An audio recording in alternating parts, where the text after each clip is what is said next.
Hello and welcome to my YouTube channel. In this video, I'm going to be walking you through how to write a strong SOP and personal statement.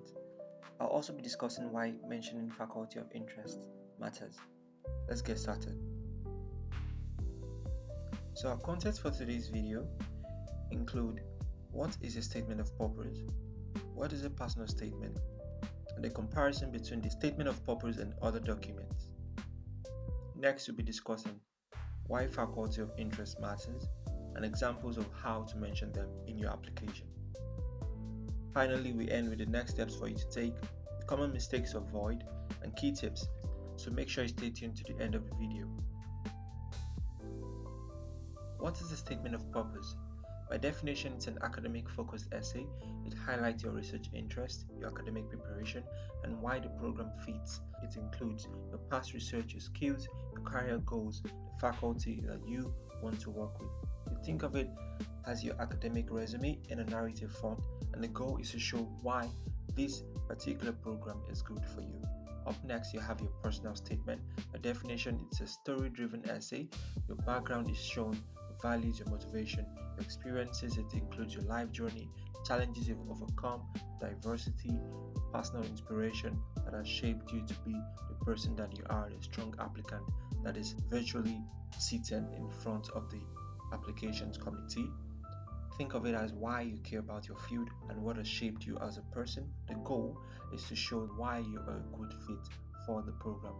Where the SOP shows why the program is good for you, the personal statement shows why you are good for the program.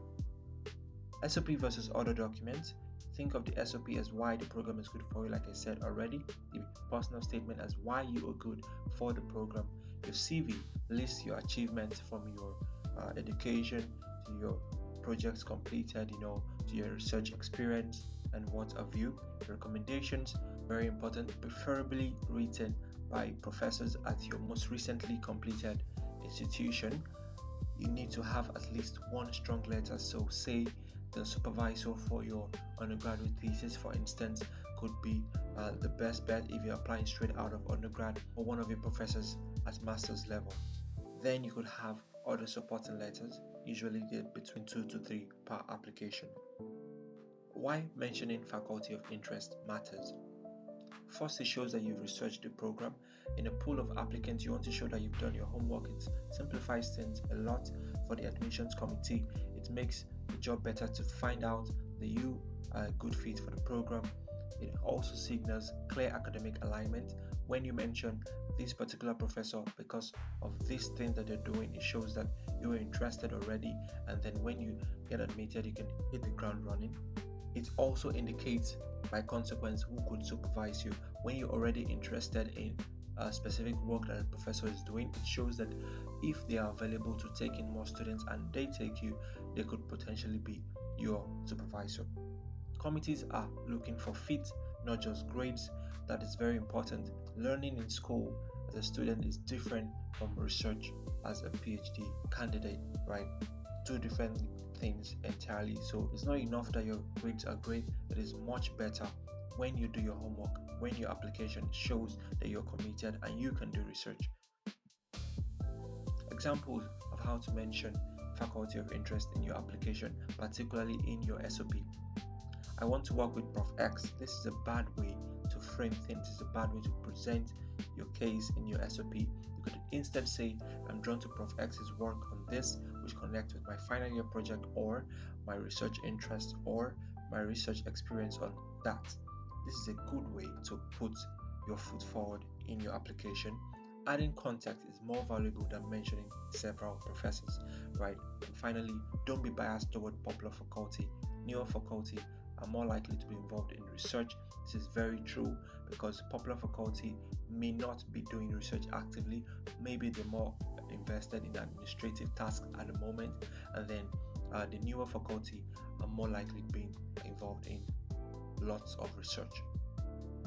Next steps for you to take: you want to draft your SOP outline to include your past, present, and future directions. You want to collect personal stories for your personal statement. To help you with knowing how to approach this, I've included several links in the description, so go through them. You can know how best to frame your personal statement. You don't want to sound like the nerd who can build a rocket or cure cancer at age 1. You want to be balanced and practical about your experiences and how they've shaped you to be the person that you are today. Next, research 2 to 3 faculty per program. Don't stay at 1 and don't go beyond 3, beyond 4. Anything beyond 4 is too much. It just shows that you're wish listing. So 2 to 3 faculty per program.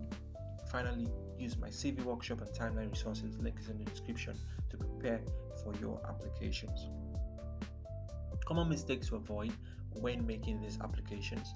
Listing professors with no context. I can't stress this enough. It isn't good to just list professors without adding the reason you listed them in the first place. Mixing the SOP with personal statement. Too much life story in SOP or too much research in the personal statement.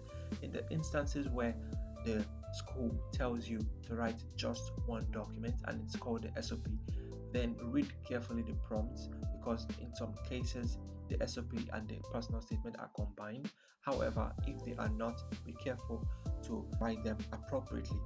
Copy pasting across schools. This is a very lazy way to do your applications. It's better to write 5 applications you're committed to than to write 10 where it's just copy pasting across schools. 10 applications could just be 10 rejections. Being vague about your goals is shooting yourself in the leg. You want to be as specific as possible. It helps the admissions committee to know better about you and to make the selection process very easy. Key tips. So we've discussed how your SOP shows your research fit, your personal statement shows your personal motivation, why you're good for the program.